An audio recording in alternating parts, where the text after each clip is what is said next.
Мексика – это еще и природа, очень красивая. Причем тут, по-моему, 5 климатических зон находится. Здесь есть горнолыжные курорты, здесь есть теплое море, здесь есть север, вот горы. Я поняла, что да, Канкун – это настолько большой плюс по сравнению с Бали. По поводу Майя, раз вы так глубоко изучали, что насчет пирамид скажете? Есть там какая-то энергия, что там? Ну, насчет энергии я что могу сказать?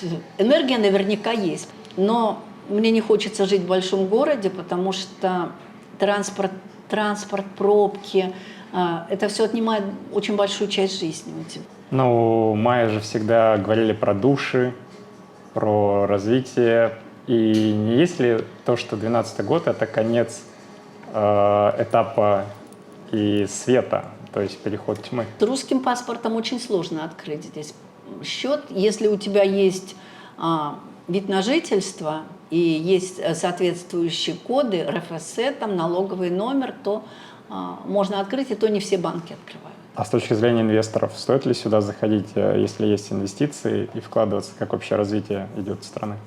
Вообще, я думаю, стоит. Преступность в Мексике, она сильно преувеличена. Она преувеличена. Бали очень влажный остров, и там период дождей вообще просто невыносимо. Там льют дожди просто стеной. Нет, конечно, сервис улучшается, но еще не настолько. То есть то, к чему привыкли мы в России, здесь еще далеко до этого.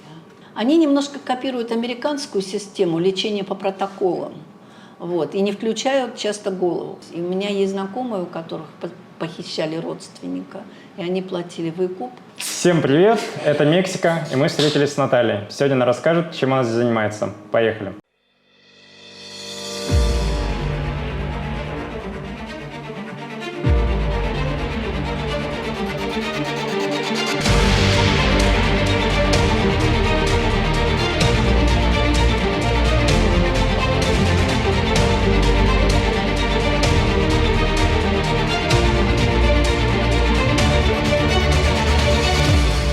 Наталья, да, самый важный и первый вопрос. Почему именно Мексика? Столько стран в мире. Действительно, стран много, но у меня вот издавна, еще в бытность, когда я еще работала, ездила отдыхать на теплые моря, у меня было большое желание пожить у теплого моря не как турист, а как местный житель.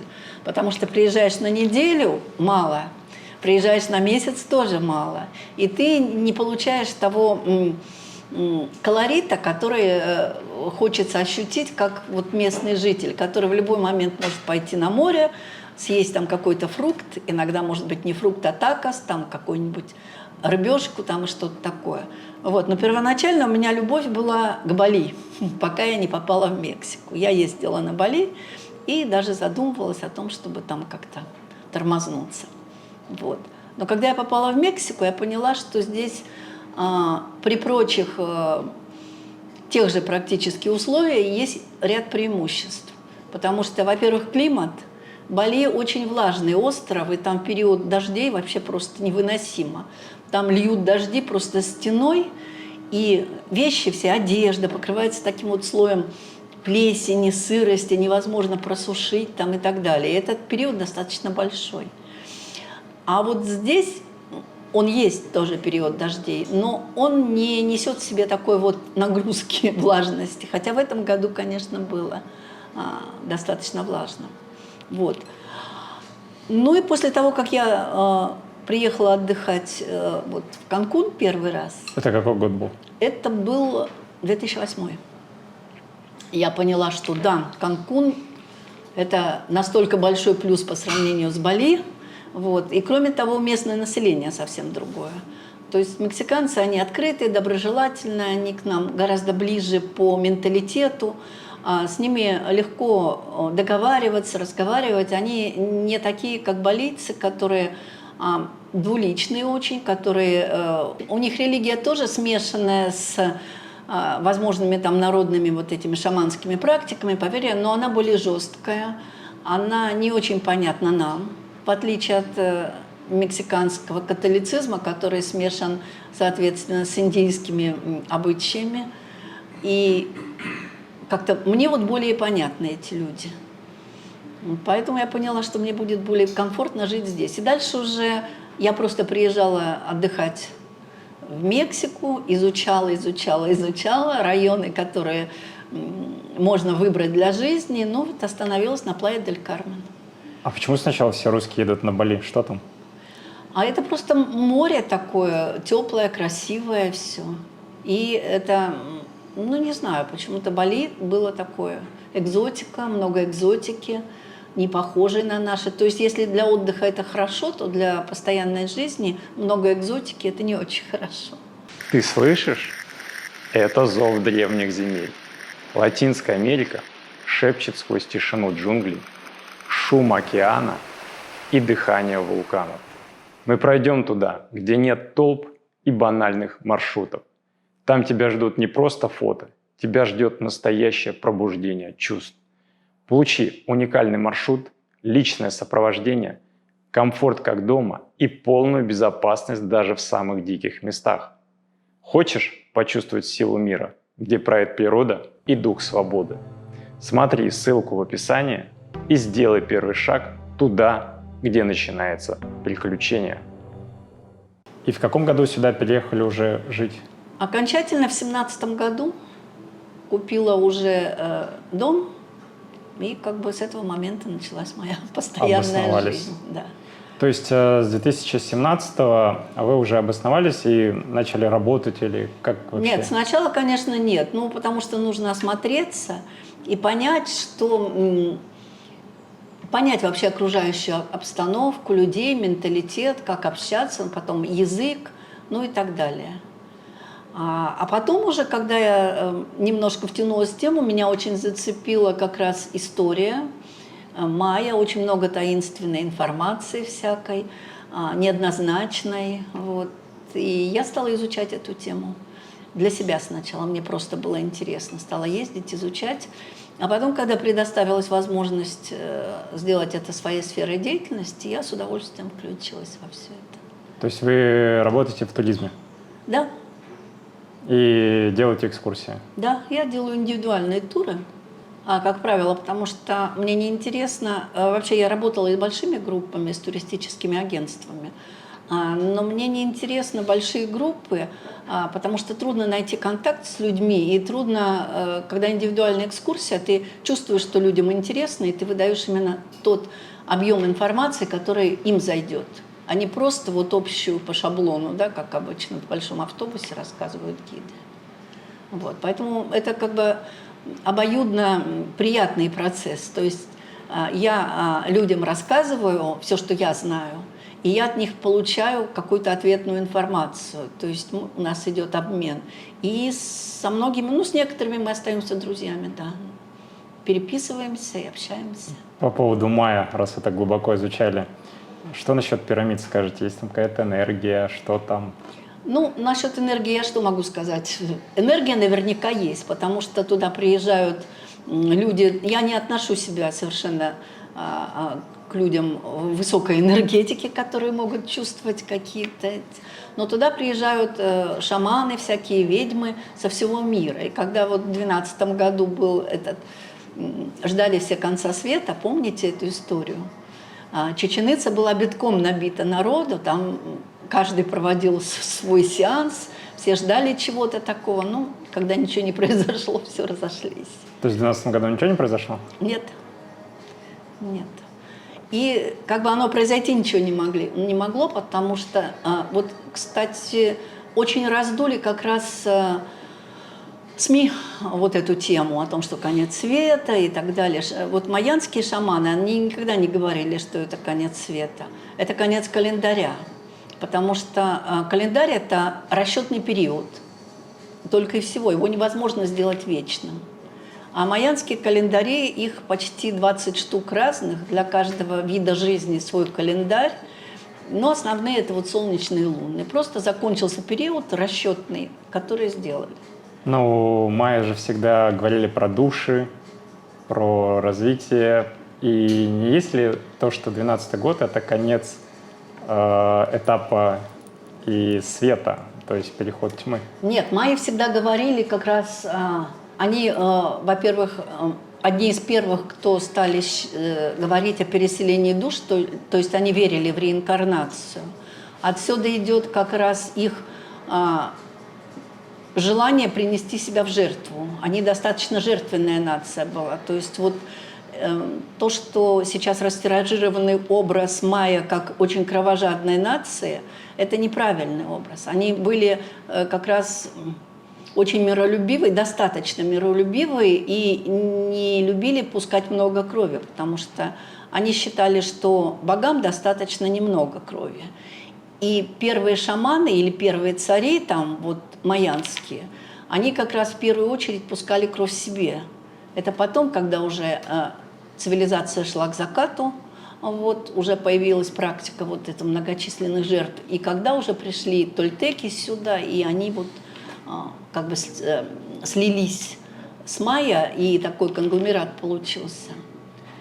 А вот ацтеки, это уже более поздняя цивилизация, вот они как раз очень кровожадная нация, потому что они вышли из племен, бродячих племен воинствующих, которых даже до этого вот майянские цари нанимали, чтобы решить конфликт между собой, они нанимали, допустим, два царя воюют, один царь нанимает одно племя ацтековское, другой там другое племя ацтековское, и сидят, ждут, когда они там между собой повоюют. А потом вот цивилизация майя исчезла, можно сказать, в одно мгновение. Это тоже большая загадка, она просто растворилась. Куда исчезла, вопрос? Вот, растворилась. То есть они разделились на мелкие племена и ушли в леса. Вот. И причем это было так интересно, как будто по команде все, потому что примерно в один и тот же период времени в многих майянских городах, многие майянские города были оставлены, но при этом законсервированы. Вот. Так что здесь очень много вопросов. А вот расположение вот этих пирамид, особенно, вот, допустим, чечевица, да, там одна пирамида, рядом еще какое-то здание. Вот как вы бы рассказали, что это значит в какой-то схеме, наверняка это же относится? Ну, об этом вам только майянцы расскажут. Ну, просто вы глубоко изучали, говорите, поэтому, может, догадки какие-то. Дело в том, что вот то, что вы видите Чичен Ицу сейчас, это уже не майя. Потому что чеченцы, когда пришли тольтеки, они достроили, перестроили. Вот в настоящее время это уже такой конгломерат между майянской и тольтековской культурой. Даже в строительстве, в архитектуре это видно во всем. То есть тольтеки поступали достаточно, как сказать, незамысловато, я бы сказала. То есть вот есть пирамида, да, они взяли, надстроили сверху свою, и все, мы крутые, наша пирамида круче. Все то же самое, повторяю вот этот майянский календарь там и прочее. Вот. Ну, на эту тему можно очень много говорить. Хорошо. Приходите на экскурсию. Но помимо вот пирамид, чем еще Мексика, имеется в виду достопримечательность с точки зрения своих земель, не то, что сейчас понастроили, а вообще из истории взять? Ты чувствуешь зов перемен? Где-то там, за горизонтом, начинается твоя новая жизнь. В каком уголке Латинской Америки ты найдешь себя? Наш канал – это проводник в неизведанное. Истории русскоязычных переселенцев, секреты жизни за границей и то, что не расскажут в глянцевых блогах. Подпишись, спроси, исследуй. И помни, твой новый дом может быть ближе, чем ты думаешь. Но здесь базовая информация – это, конечно, индейские культуры. Здесь очень много жило разных племен, и это вот как раз индейская культура, которая сохранилась. Где-то она дошла, где-то она уничтожена, книги уничтожены, есть 4 кодекса, которые остались. Вот. Но Мексика – это еще и природа очень красивая, причем тут, по-моему, 5 климатических зон находится. Здесь есть горнолыжные курорты, здесь есть теплое море, здесь есть север, вот горы. В общем, так что… А горнолыжные курорты где в Мексике? Арисаба, допустим. Вот туда едут со всего мира эти скалолазы, чтобы покорять. И, значит, после того, как вы уже закрепились в Мексике, уже выбрали себе профессию, как вам после стольких лет, скажем так, проживания на сегодняшний день, ваше мнение, правильный шаг сделали? Или, возможно, что-то поменяли? Ну, каждый же оценивает это с точки зрения вот собственного состояния, да. Здесь, конечно, очень много негативных сторон. Здесь нет полного позитива. Но просто когда выбираешь для себя, то я ни разу не пожалела о том, что я осталась в Мексике. Вот. И на сегодняшний день я даже не вижу другого места для себя. Да, я могла бы жить, допустим, в России, в Москве, где я жила. Но мне не хочется жить в большом городе, потому что транспорт, пробки, это все отнимает очень большую часть жизни у тебя. Я вот работала всегда в центре Москвы, ездила с востока, и у меня в день 2-3 часа уходило просто на дороге. И в результате получается, что ты живешь, чтобы работать, чтобы ездить на работу, и все. А хочется как-то больше. Про негативные стороны затронули. А какие негативные стороны Мексики? Ну, мексиканцы, во-первых, своеобразный народ. Вот у них есть своя культура, свои обычаи, которые очень отличаются и не очень нами принимаются. Допустим, если вы придете, у них не принято отказывать. То есть они считают, это даже сказывается на школьном воспитании, на детском саду, что если ребенку, им никогда не ставят там плохие оценки, их вообще не оценивают. Если ребенок там ничего не сделал, то ему скажут: ой, какой ты молодец, у тебя сейчас просто не получилось, но у тебя получится в следующий раз. То есть детей не стимулируют к развитию. Ну, это я так вижу. Вот, в отличие от нашей школы, допустим, где есть какое-то соперничество для того, чтобы стать лучшим там, или как-то не хуже других, или что-то такое. Здесь нет, здесь наоборот. То есть ты молодец, ты хороший, все у тебя получится в другой раз, и в результате не происходит развития такого, которое должно происходить именно на уровне обучения. Но это, опять же, это мое личное мнение, возможно, другие как-то думают по-другому. Еще какие минусы? Вот необязательность. Необязательность на любом уровне. То есть даже если ты получаешь, ну, СИТа здесь называется, это дата на прием куда-то в официальную инстанцию, а у тебя есть время, когда ты должен прийти там с документами. Это вообще не факт, что тебя примут в это время, и что не случится что-то, что не даст тебе возможность сделать вот то действие, которое ты хочешь. И это касается всех, в общем-то, госслужащих, не госслужащих. Там крайне редко встречаешь людей, которые... Вот сказали, мы встречаемся в 14:30, и приехали в 14:30. Это чаще бывает даже неожиданно, потому что ты готовишься к тому, что, ну, 1:30, ну, может, там позже, может, там это, а может, вообще не приехать. Маньяну. И очень сложно в бытовой части это как раз.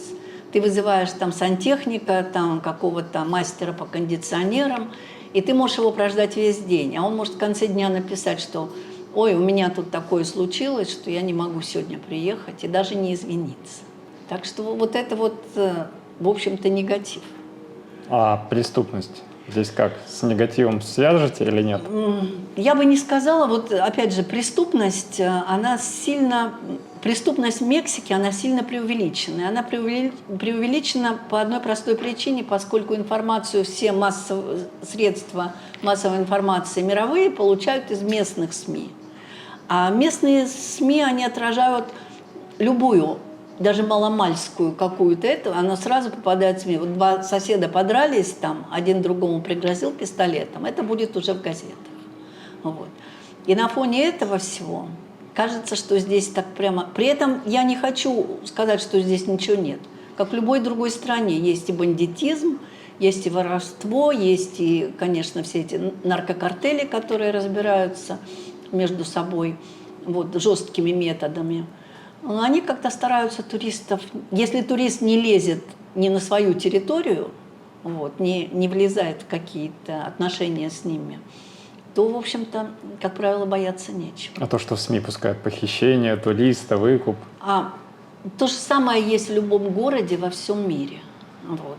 Да, есть такое здесь. И у меня есть знакомые, у которых похищали родственника, и они платили выкуп. Вот, но я не думаю, что это что-то уникальное.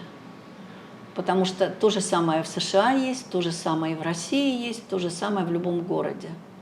Вы за границей, все незнакомо, все чужое, и вдруг здоровье под угрозой. Что делать? Вас не оставят одних. Росмедицина как тень, что всегда рядом. Мы организуем срочную госпитализацию, эвакуацию, даже роды за границей. И все это в лучших клиниках Латинской Америки и России. Включите Росмедицина в страховку и получите доступ к лечению без доплат. Медицинский самолет, скорая помощь в аэропорту, врачи мирового уровня. Вы не просто пациент, вы под защитой Росмедицина. Когда здоровье – дело жизни. А как здесь вообще с медициной, с точки зрения сравнить Россию и Мексику? Как считаете, насколько качественно? Ну, медицина здесь достаточно высокого уровня, потому что они учатся почти 10 лет. И последние 2 года они стажируются или в центральных клиниках здесь, или в США выезжают на стажировку. Вот. Но опять же, все зависит от личностных качеств человека, да? Как у нас тоже. Найти хорошего врача надо поискать. Вот, потому что специалист, они на дороге не валяются. Вот я знаю, что в Москве то же самое. У меня сестра искала очень долго себе хорошего гастроэнтеролога, вот, пока не нашла. И здесь то же самое. То есть, в принципе, уровень медицины достаточно хороший. Медицина платная, но если вам нужен какой-то специалист узкий, да, то его надо поискать, собрать информацию, потому что очень много таких, кто очень поверхностно. Они немножко копируют американскую систему лечения по протоколам, вот, и не включают часто голову, потому что наши врачи все же больше думают головой, то есть они как-то анализируют ситуацию, ну, мне так кажется. Вот. А местные врачи, они по протоколу, поэтому вот в американской системе там же шаг влево, шаг вправо от протокола, все, расстрел, грозит потеря лицензии. Поэтому он лучше позволит пациенту умереть, но будет действовать в рамках протокола, чем включит голову и сделает какое-то действие, которое не вписывается в протокол. Бесплатная медицина здесь существует вообще? Если туристу понадобилась помощь, ему окажут бесплатно? В принципе, существует. Есть Hospital General, который достаточно дешево оказывает услуги для туристов. Они все равно будут платные, но это будут копейки. У меня был случай с туристом, когда он подцепил здесь лихорадку, денге. И я его возила в госпиталь, мы делали анализы и все такое, но это обошлось что-то в пределах 1000 песо все. Он провел сутки в госпитале, ему поставили капельницы, ну и так далее. Вот через сутки его выписали, в общем-то. Ну, все как... Я думаю, что все как везде в мире, наверное. А Мексика вообще дорогая страна для проживания? Вообще дорогая, да. Дороже России? Да. Значительно дороже сейчас, я бы сказала.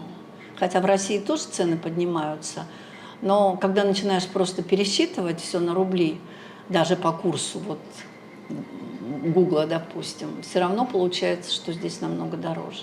А чем она привлекательна? Почему сюда много русских едут жить? Ну, многие русские сюда поехали еще 3 года назад, вот, на фоне этих политических событий, которые происходили, потому что Мексика – это был такой островок. Во-первых, во время пандемии Мексика было самое релаксовое место. Не было таких жестких условий с кодами, с этими входами. Маски, да, были, но при этом не было ограничения свобод, таких, как в других странах, даже как в России. Мы ходили, гуляли, да, какие-то рестораны были закрыты, какие-то магазины были ограничены к посещению, то есть вот, но при этом, кстати, это очень плохо отразилось на Плайя-дель-Кармен, потому что распробовали вкус удаленки американцы, канадцы, и как мне вот говорили, вы, говорят, счастья своего не понимаете, вы живете в раю. И когда люди приезжали сюда, там жили, снимали дома, квартиры, вот, при этом работали удаленно, то есть зарабатывали там доллары, а здесь они их тратили. В то время цены были гораздо ниже, и вот эта пандемия, я думаю, она привела к тому, что цены стали резко подниматься, потому что мы надеялись, что на недвижимость цены упадут во время пандемии, ну, типа, все затихло, притока людей нет, все это. Оказалось, нет, потому что стали раскупать как раз экспаты. Недвижимость, и, в общем, цены резко подскочили. То есть практически, ну, вот в 1,5 раза точно, а на какой-то вид недвижимости больше. А русскоговорящих вообще много здесь? Много. Есть какие-то праздники, где собирается комьюнити? Такой большой общины нет, но все как-то кучкуются по интересам. То есть семьи с детьми, они объединяются по своим интересам, любители покера по своим интересам. Вот. Девушки, как правило, объединяются на всякие ретриты и вот эти вот практики женские, ну и так далее. А так, в принципе, те, кто давно живет, мы все друг друга уже так более-менее знаем. Где я сейчас? С кем встречаюсь? Что замышляю? Ты хочешь знать больше, чем открыто? Тогда тебе в наш телеграм-канал Кажан17. Здесь не просто ответы. Здесь подсказки, намеки и секреты. Следи и спрашивай. Следующая съемка уже близко. И, может быть, именно твой вопрос попадет в эфир. Все нужные ссылки в описании. Тайна зовет. А есть какие-то на сегодняшний день со стороны Мексики на Россию санкции, не санкции, с точки зрения вот того, что сейчас туристов многих не пускают в Мексику, с чем это связано? Ну, я могу сказать просто свои мысли по этому поводу, потому что четкой информации у меня нет, но я думаю, что это влияние США, потому что, несмотря на то, что мексиканцы считают себя независимыми, правительство полностью проамериканское здесь, то есть оно выполняет все указания США, и даже банки посылают регулярные отчеты о движении средств у своих клиентов, даже чисто мексиканские банки. То есть еще могут с русским паспортом не открыть счет? С русским паспортом очень сложно открыть здесь счет. Если у тебя есть вид на жительство и есть соответствующие коды, РФС, там, налоговый номер, то можно открыть, и то не все банки открывают. То есть банки самостоятельно выбирают, кому открыть, кому не открыть? И даже более, я вам скажу, разные отделения одного и того же банка могут по-разному относиться. Здесь, как везде в Мексике, очень сильно работает человеческий фактор. То есть даже также те же таможенники на границе, пограничники, которые смотрят паспорт и впускать, не впускать. Одного человека с гораздо худшим комплектом документов могут пропустить без проблем, а второго человека, у которого, казалось бы, все есть, вот у нас были случаи, приезжала мама к девушке, там был полный комплект документов, то есть с приложением ее развернули и отправили обратно. За свой счет? Ну, на том же самолете. Ну, это бесплатно было? Или как? Ну, у нее же билет оплачен. Ну, у нее на другую дату наверняка был оплачен. Да, на другую дату, но он оплачен. То есть просто посадили этим билетом? Посадили этим же рейсом, улетели обратно. И, в общем, логики это... Мы пытались как-то построить какой-то алгоритм, потому что ко многим приезжают друзья, родственники там и так далее. Вот. Но алгоритма не получается. Вот ко мне сестра приезжала, я ее ездила встречать на Кубу. Ко мне вот сейчас вот приятель тоже приехал. Я тоже ездила его встречать на Кубу, и мы въезжали вместе. С Кубы вы вместе влетали. Да. И я показывала свои документы, я говорила, что это вот моя сестра, вот это вот будет жить у меня там и так далее. Ну вот проблем не было. А вероятность, что в Мексике развернут, когда один, есть, она большая? Есть вероятность, ну небольшая, но, наверное, 50-50 так вот. Зависит от того, кто будет. Вот иногда, даже я не могу сказать, иногда мужчины, иногда женщины, иногда вот просто, может, у него настроение плохое, он там... Что-то не понравилось, что-то ты слишком веселый. Сейчас мы тебя отправим. Ваши рекомендации на сегодняшний день: стоит в Мексику переезжать жить или не стоит? Переезжать жить? Ну, не знаю, все зависит от того, что движет к переезду. То есть, если человек ищет место, где выгоднее и дешевле, то это не Мексика точно. Вот. Если человек работает онлайн, и у него достаточно средств для того, чтобы не напрягаться здесь, да, не искать работу, не бегать там где-то, вот, то да, потому что чудесное Карибское море, хороший воздух круглый, большая экономия на одежде, кстати, скажу вам. И на машине колеса не надо перекидывать. Вот, да, тоже. Ну, тут кондиционер, правда, работает. Но свои плюсы и минусы. Вот, да. Но семьи с детьми, я от семей с детьми слышала часто выражение: ой, какое счастье, потому что дома мы тратили там 3-4 детей, им нужно там полный комплект одежки на 4 сезона, еще подкупается что-то, а здесь майки, шорты, все, круглый год. А с точки зрения инвесторов, стоит ли сюда заходить, если есть инвестиции, и вкладываться, как вообще развитие идет страны? Вообще, я думаю, стоит. Потому что страна развивается, но тут зависит от вида деятельности, который человек хочет выбрать. То есть вложения в недвижимость, наверное, они, в общем-то, сейчас не актуальны. Да. Потому что я вот говорю, вот на моей бытности цены в долларах выросли. Если можно было купить студию там за 80 тысяч долларов, да, то сейчас это 180, 150. Вот в тех же районах. Это сколько квадратных метров? Ну, студия там 30-40, там 29 иногда, может быть. Зависит от района, где находится, и от уровня недвижимости. То есть более дорогая недвижимость с хорошими там материалами там и прочее, есть более эконом-вариант. За критерией, если далеко, там можно найти небольшие домики, где-то до 100 тысяч долларов. Ну а сервис вообще как улучшается, вот если даже с Москвой сравнить? Нет, конечно, сервис улучшается, но еще не настолько. То есть то, к чему привыкли мы в России, здесь еще далеко до этого. Вот. Но приезжают, наши приезжают. Совершенствуют, да? Совершенствуют, да. Потому что очень сложно найти хорошего слесаря, хорошего сантехника, строителя, ну и так далее. Механика. Механика, да. Это вот все очень востребовано здесь. Если люди готовы, имеют руки, да, свои и могут делать хорошо. Я знаю людей, допустим, которые кондиционеры ремонтируют, ну и как это. У него там расписано на 3 недели вперед все работы. К нему очередь стоит. То есть такие профессии, в принципе, востребованы, и люди тоже могут рассмотреть вариант к переезду с точки зрения работы. Да. Но это нужно думать о том, как нужно иметь какую-то подушку финансовую на первичный период.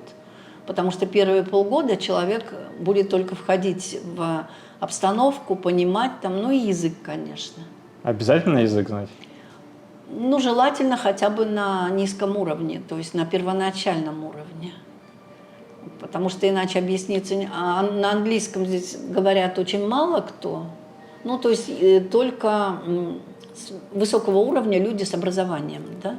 А те, которые на улицах, там, они простые вещи, не сможет купить воды даже. Вопросы остаются без ответов, а может, ты просто не задал их вслух? Загляни в комментарии и напиши. Возможно, именно твой вопрос откроет новую тему в следующем подкасте с теми, кто живет в Латинской Америке. Хочешь знать больше? Будь ближе. Подпишись и включи уведомления.